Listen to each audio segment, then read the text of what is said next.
So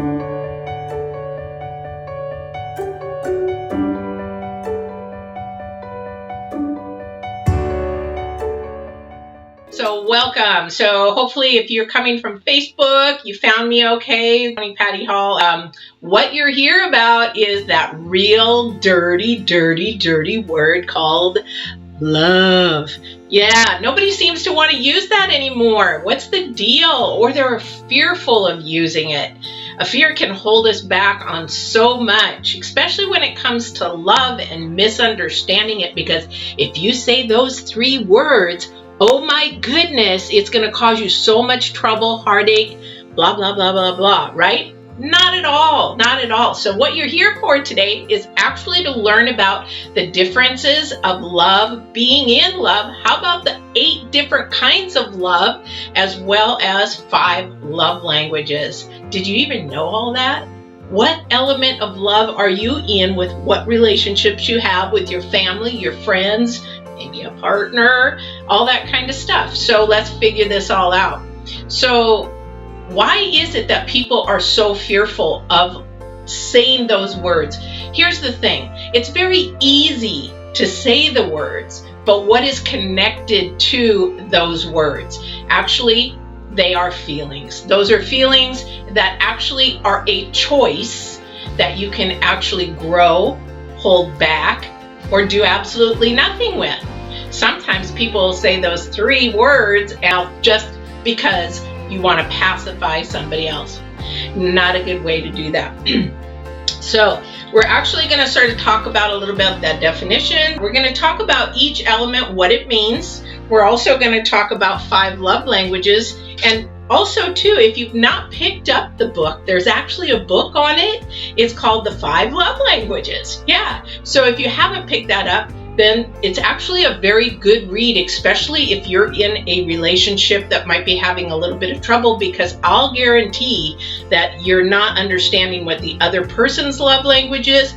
You're actually trying to give your love language, which may mean absolutely nothing to that other person.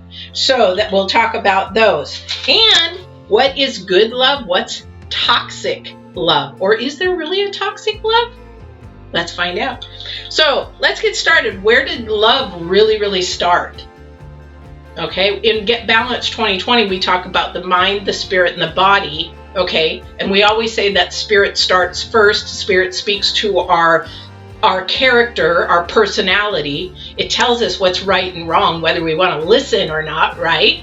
So then our mind is actually our soul, our head, our character, our personality, this part, and then it tells our body how to act, speak, or not react. So if you're going to say I love you, or I don't say I love you, then actually that is how it works. So love started literally in the spirit. Some people believe that God is universe, God is energy, God is light. But the thing is, what is it, no matter where you are around the world, that everybody relates a creator to? Love. So why is that so important? Because that's what we're created to do. We're created as human beings, as animals, is to love. And what is it that we want in return? Love. Why is it such a big deal? Why is it so hard to get then? Because the misunderstanding or the complications of it is that people speak what they don't actually feel and mean. And that's where it gets complicated. Okay, so that's what we're keying for. That's what it's unconditional, but it's one thing that people just hunger for, that even in this day and age, we're going through COVID, we're going through riots, we're going through hate, we're going through racism, but be underneath all of that ugliness is the hunger, the cry, the yelling, the screaming inside. I just want to be loved. I just want to be understood. I just want to love and be loved. Deep down, that is the source. Spirit is our source. Why do you think these dating apps and these dating websites are just loaded with people? It's not that they're lonely or desperate. They just don't understand love and how it works and how they actually have control of it within themselves, but also can help others get loved as well. We have spent billions and billions and billions of dollars on love.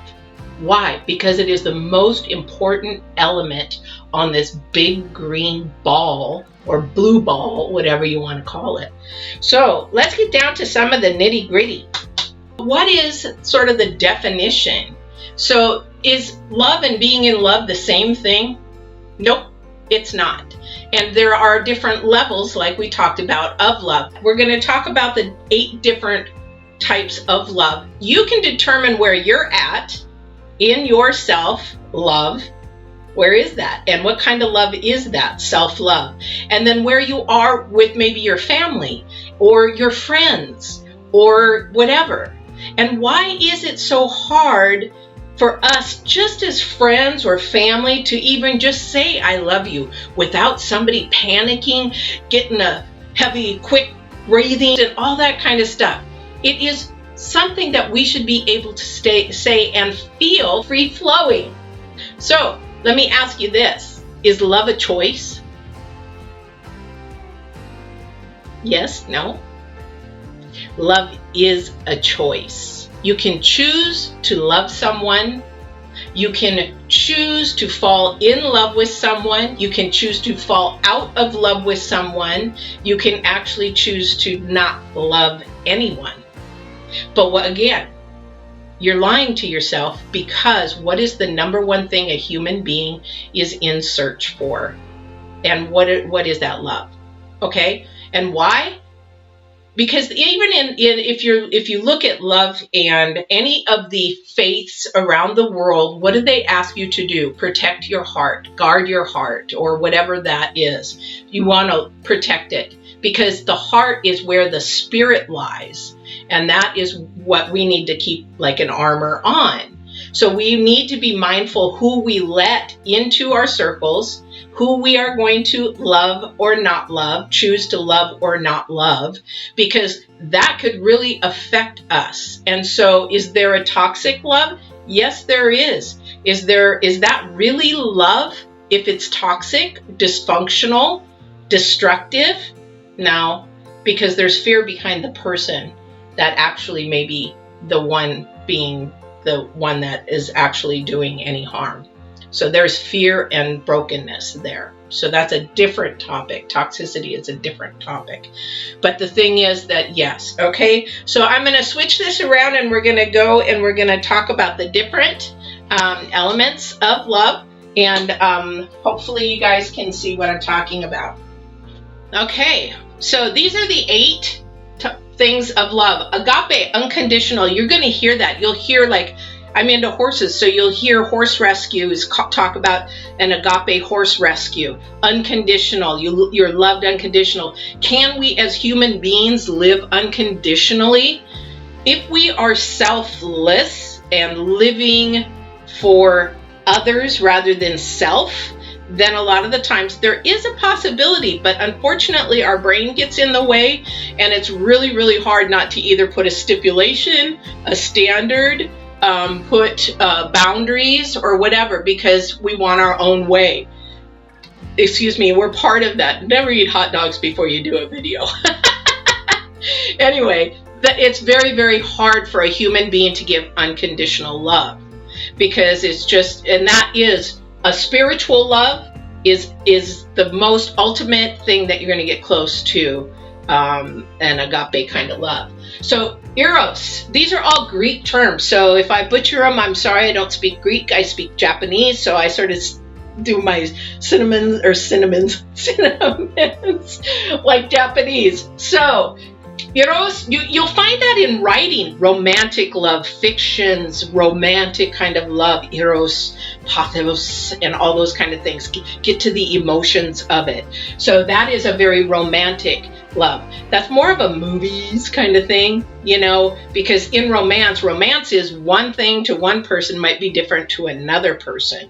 So then we have philia, which is affection. Now, affection doesn't have to mean physical. Affection could be just there supporting, helping, understanding, but it could be, something that you're like caring about for that person. Maybe you're helping them with their health, helping them get out of the hospital, helping them kind of thing. And then we got philatia. Philatia is self-love. And I put a star behind these two because these are the two that we should be obtaining.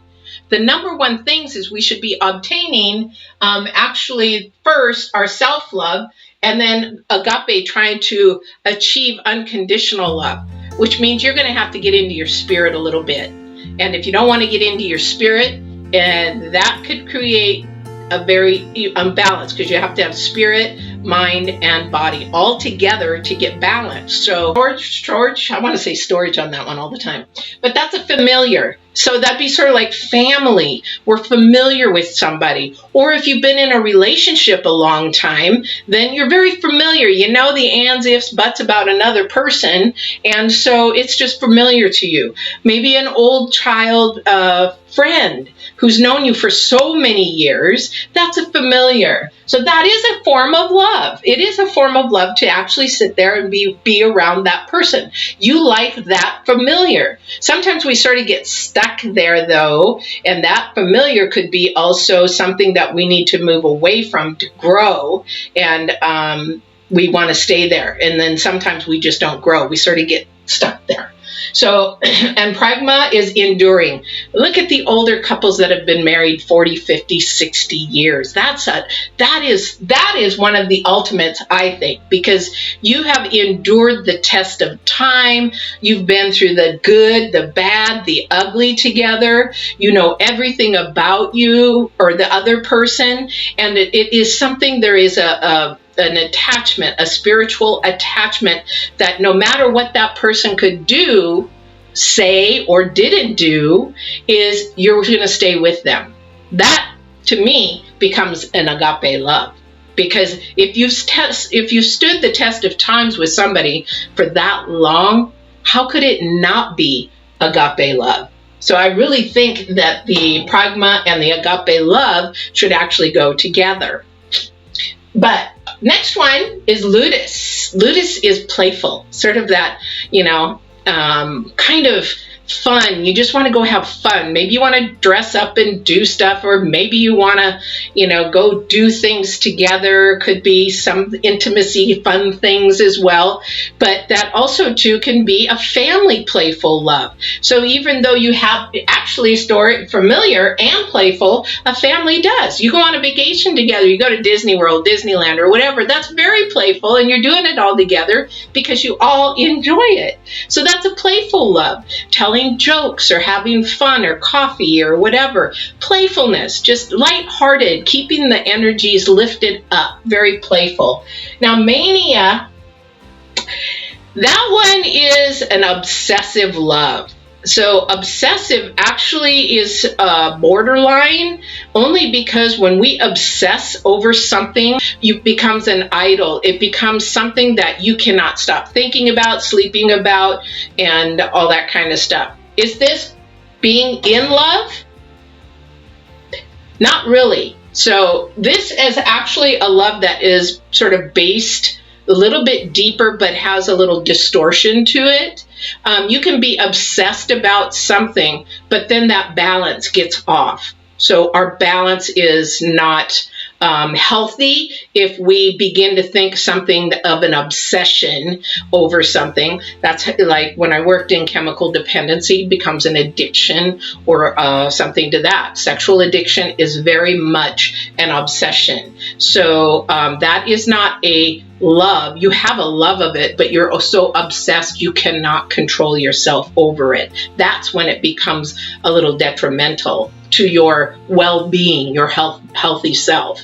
So if you watch pornography, that is actually, you're desensitizing yourself to actually having any of these loves with somebody else, because pornography, using toys, is actually desensitizing you to what a human can actually do, a real human in front of you can actually do. So therefore, you're desensitizing yourself to being able to allow that person to express love as much as they can, or you even be functional to express it to them. Maybe that creates a dysfunction that you cannot perform in that way. That's when we talk about obsessions, fatal attraction, that even though they think they love them, they have become so obsessed that then it becomes unhealthy. Now, some people say, well, is abuse love? It's not. Abuse is actually a power issue. So that is something broken inside, that some trauma or something happened to that person that actually created them to need that power over somebody. So if you know people in an abusive relationship, well, he loves me even though, he says he's sorry. No. Or she loves me. No, it could be a guy or a girl doing abuse. That is not love. That's a power. That's a power trip. And that actually can be very detrimental and deadly. So we're not going to talk about that today. So those are the 8 elements. So where are you at with yourself? Are you even self-loving? Do you even love yourself? Or do you hate yourself? Because you're like, what does she mean, hate myself? Literally, people do hate themselves. You know why? Because they actually put themselves into relationships that they should never put themselves into if they were healthy. So toxic relationships, or not knowing themselves well enough, love themselves well enough to know their intentions, their desires, what they will put up with, standards or boundaries that they will put up with, or their bad habits and their good habits, their weaknesses and their strengths. Because when we love a partner, or anyone in our family, we are supposed to build that person up. So when we build that person up, then actually they can flourish and grow. So do we love ourselves enough to know ourselves? What is it that I will accept in my life, will not accept in my life, what my boundaries are, what my goals are, and actually get yourself in singleness to a point where you have self-love and actually know what it will take for you to endure with someone else, to have enduring love. Because that is really huge. When people go into dating, a lot of people are not even ready to date because they don't even know where they are on this scale. So we have to understand, what is my intent? What am I looking for? Am I looking for a playful love? Sometimes playful loves are really, really good, but there has to be a boundary and a standard, because otherwise it becomes an immature love, not a mature love. Because maybe that person hasn't had, maybe they've had trauma that they hide their playfulness or their laughter through pain. And maybe they haven't grown up enough in that love. So that's one thing, that playful is really important in a relationship or growing as a person. We have to enjoy life, lift our vibrations up, have happy and good thoughts and things like that. But there is a boundary and a limit to that. So when we go to look at affectionate love, okay, so affectionate love actually could be physical touch. Physical, maybe somebody really loves to be hugged. When I grew up, no hugging, not at all. We did not touch at all. And even though my inner self was like, I really just want a hug from my mom. I just really want, and I would go hug her, but it would be just like, okay, I'm busy. Because that may be a generational thing that actually never happened in her family as well. So she didn't know about it. She didn't even maybe she was crying for hugs back then. But as I had my child, I hugged and hugged and hugged and hugged. Sometimes we give our kids the things that we didn't have, that we wished we would have had. Sometimes that's a good thing, and sometimes that's not a good thing. But it's actually a good thing in this case, because physical touch is huge. It can actually physically heal a person, because it's important, that human touch. Babies in the hospital, physical touch. If they don't have that physical touch, that also the affirmation, the speaking, they can actually deteriorate rather than grow if they're a preemie or something like that. So affection, romance, some people are that way. So you can start to figure out where you are in this scale and what you're actually looking for and what you want and desire. So let's go over to the love languages. Now, I don't know if you can see this or not. Oops, I'll go this way. So if there is a book called 5 Love Languages, I've read it several times. I've given it out to a lot of people. And when my husband left, I actually thought, what happened? I never ever got an answer to why he left. I thought I was totally in love with him and things were good and first year of marriage and blah, blah, blah. But lo and behold, after he left, he wanted to come back. Is that a good thing? That's another video. So what happened was I went and read the 5 love languages. Because as we divorce or we leave partners or partners leave us, we ask, what did I do? I thought I loved them as much as I thought I was doing the right thing. So what was it about me? And so the thing is, that's the wrong way to think about it's basically what happened. So the thing is that love languages have a lot to do with each side. So if somebody's left you or you left somebody, there is a reason inside you why it happened. It's not the person that got left. It's not them. If they've given it their all, if they've done it their all, given 200%, that is not anything to do with you. All right, so the first love language is affirmation. So some people might I don't know what affirmation means, because affirmation is about just words. It's about what you say. The thing is, with affirmation, that is a love language, but unfortunately, there's so much lying out there that you got to really know and be careful of what and who you're actually getting affirmation from.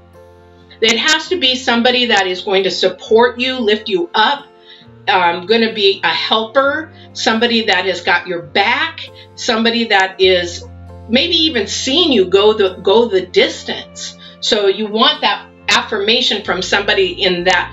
Maybe if you don't have anybody like that, then getting somebody of a mentor, a coach, or somebody that can help lift you up until you figure out how to love yourself in that way. You have to learn to say those things to yourself. I love myself. I'm smart. I'm strong. I'm beautiful. You have to learn to say those affirmations to yourself first. So affirmations are sort of a little tricky, but some people just need to hear, I love you. You look beautiful. Oh, today it was so good to hear you today, or whatever.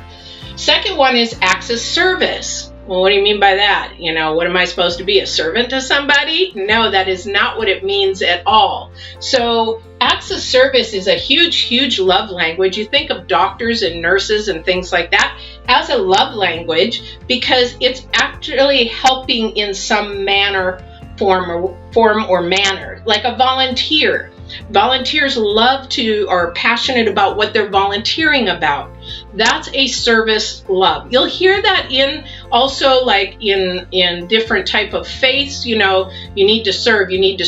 But the thing is about spirit, if you want to go that deep, is spirit is about others. We are not here for ourselves. We're here for others. We're here to help and grow other kind of stuff. We're here as helpers. And that's what we do. No matter who we are, whatever our gifts and talents are, or whatever our calling is, we are here to be helpers. We are here to grow somebody, lift somebody up, even with a kind word. That's all it takes sometimes. So that's the acts of service.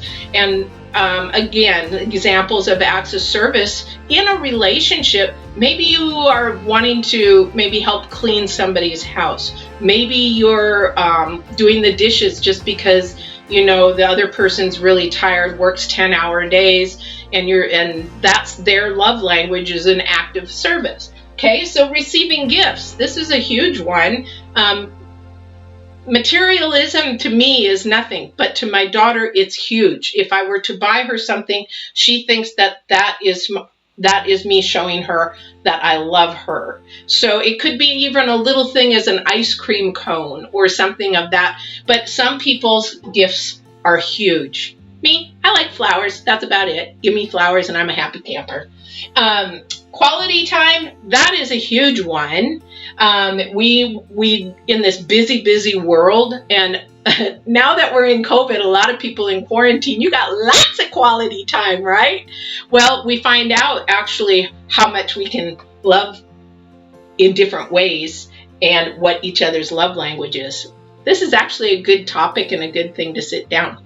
But quality time is huge. It's not the quantity of time, remember, it's the quality. You can sit with somebody quietly, watch a movie, and just the energies between you are just happy and joyful. That's all. You don't have to say anything. This could be family as well. Now that families are able to sit together and love each other and know each other better, sometimes that's a good thing. Sometimes that we need to retrain and refocus. But the thing is, the quality time is really important. And of course, physical touch, embracing, holding, in intimacy. That's a huge, huge thing.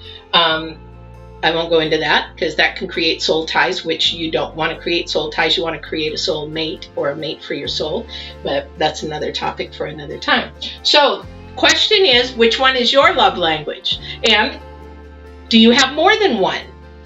Now, if you're with a family or you live with a family or you live with a partner, do you know what theirs is? And how many of theirs do they have?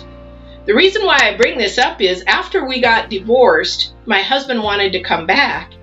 And I told him, I said, I read this book and it's really, really good. And he had heard about it as well, but he didn't pay any attention to it. And we had a very in-length conversation about the book and the different love languages. And I said to him, if I would have known all this before you left, we would have never got divorced because I was giving you my love language, which meant nothing to him. And vice versa. He didn't really know my love language. And then actually, there's another long story to that. But my point is, if you know each other's, you can actually communicate 10 times better. So that is actually love. Love is actually just an intense feeling, right? And an intense feeling can be of anything. I love coffee. I love horses. I love, football. I love whatever that is. It's just an intense feeling. So when we're talking about being in love, that is actually an intense feeling at a next level. So a lot of the times when you say, hey, I really love you, or you get off the phone, love you, a lot of people are like, hey, okay, and that sort of blows out the air. But if you say, I love you, then it also brings it to another level, right? But if you tell somebody, I'm in love with you, that is an inexplicit passion or desire. So when we're in love with somebody, so this is really great for those of you that are dating to know, actually, if you're infatuated, you love the person, or you're in love with the person. So infatuation is a whole different thing. That's lust. That is just, something fresh that you haven't thought about. You haven't put a lot of processing into it, that you're infatuated because something is actually making you excited. You can be infatuated with roller coasters. Those are instant, momentaneous. You don't have to think about it. You're just in it for the moment and then out. Infatuation does not last. Again, we look at enduring love, the pragma love, that is lasting. And when we go into dating, people just panic at the word. I've done this before, and it's just like, okay, I guess I can't do that. But it's like, this is what God intended us to do, to love each other, to grow each other, to help each other. And the thing is, it is very fearful for a lot of people. A lot of it is due to damage or trauma, or maybe they weren't loved, or maybe there was abuse or something that it causes them to put that block up to guard their heart even more. Sometimes when we fall in love or love, we say put a wall up, right? So what I tell people in coaching, I said, don't put that wall up. If you're going to put a wall up to protect yourself, that's okay, but make sure there's a gate or a door in the center. And they're like, what the heck? No, you need a gate or door in the center that you can open and close to let whoever you want in. That is your choice, your determination. Then leave the wall up for the rest. But if you just put a wall up, that gives you no wiggle room to get in whatsoever. Does that make sense? So make sure, if you're going to keep your wall up, put a gate or a door in the center. All right? So, and then you allow whoever you want in. And that person, if you choose to love them or go and be in love with them, they have standards and boundaries. You should have standards and boundaries of at what point you're going to allow them in. Trust is huge. Time takes. Some people can be trusted right away. Some actually have to build trust. And it's you that actually can either give trust or tell somebody they have to earn it. A lot of times giving trust is a good thing. It's just hard when you've been in love or love maybe one or two times, and then that being burnt enough will cause you to actually put that wall up. Keep that gate there. So when you're looking at in love, though, we're looking at a deep, deep passion or desire. And what does that mean? Well, I love them. I have a passion and desire. I love them. No, this is something where you can't stop thinking about them. You just want to be with them. You want to be around them all the time. They make you feel good. They make you feel lifted up. They make you feel like you're growing and they want the best for you. Okay? So that is what being in love is what's supposed to look like. Now, I don't know where you're at in the process of love or in love, or maybe just loving your family, your friends. Maybe you're learning to date and you want to know how to go about all of this, right? So what are you looking for? Because there's also another thing. So when you are loving somebody or you love somebody, it's all about what they make you feel like. I love them because they make me feel happy. I love them because they have the same interests as I do. I love them because we get along. We can talk about all the same topics. All right? That's love. Now, being in love is actually stepping beyond that. Being in love is actually loving the person other than yourself. It means you want to do everything for that person. That's in love. It's selfless, whereas more love is selfish. Does that make sense? Now, in this case, it's not a bad thing because we have to love ourselves first, right? We have to find that. So do opposites work? Do opposites attract? And does that really, really work? Yes, it does. You know why? Because when we love somebody, we're trying to grow each other. And if I have a weakness and that person has a strength, what a great fit. If that person has a strength or has a weakness and I have that strength, what a perfect fit. So it's like people say, well, I don't know, we're so opposites. Will it work out? That's the divine in you. But the thing is that, yes, it can work out. So the other thing, too, is at the end of the day, love should not be a bad word to use.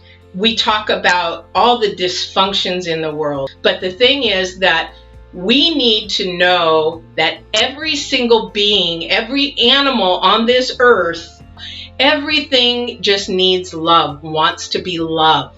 And to say that, now the other thing is to finalize everything, is you can tell somebody over and over and over you love them or you're in love with them. And here's where the problem in relationships happen, is somebody's so easy to say it, but they don't act it. So when you are in a relationship or looking for a relationship, you need to watch the actions of their love, or any, if there is any at all, because the other thing, again, it could be infatuation, or it could be manipulation as well. Then that's where it gets confusing. And that's where all the problems come in, because men have games, women have games. And when it comes to dating, it's all about not fishing, but testing each other to see how much, rather than just being completely honest If people were more completely honest when they come to dating, which doesn't happen in your younger years, but as you get older, you get sick and tired of the game, so you actually be truthful. Just tell me the truth. I got big girl panties on. Tell me the truth. I got big boy pants on. You know, that kind of thing. So it becomes to the point where you actually then get tired of the games. Just tell me. I'll move on. It doesn't matter. You know, because we know at this age, love is a choice. And to be in love with somebody is a choice. Also, too, it's how you connect to chemistry, your energies, and everything like that. It has a lot to do with it. But manipulation is so powerful and so strong that people use those 3 letters, I love you, and then everything gets skewed because he said he loved me. Okay, so as a coach, I would sit there and ask, okay, what is he doing? That's not love. Oh, okay, well, that's not love either. Okay, where is he lifting you up? Where is he helping you? Where is he supporting you? Where are you supporting him? Where are you lifting him up? Oh. And then they wonder why people get cheated on. Cheating is so prevalent in relationships when people come to me, will he come back? Will he come back? Why would you want him back if he left? If he left and then he wants to come back 2 months later, it's manipulation. It's not about change. It's not about all that kind of stuff. It's you got to listen as men and women to the words and the actions meeting the same. If the actions are not meeting the words, you go by the actions. So with love, being in love, and that will save you a lot of headaches and a lot of heartache and a lot of tears. I hope this gave you some information, some guidance, some tools to maybe help you understand yourself better on the love, on the different loves, on the different levels. And you can have any of them, you can have one of them, you can have all of them. Same with the 5 love languages. Find out what yours is, have a discussion with your partner, your family, your friends. With the kids, you know what? You can figure it out with the kids because you got one coming into your leg that wants hugs, the other one wants money. You know, you can figure it out with your kids, but this is more adult. Learn to say love a lot more than all these other words, hate, racism, and all that kind of stuff, because just know that the person you're looking at and talking to just wants to be loved as much as you do.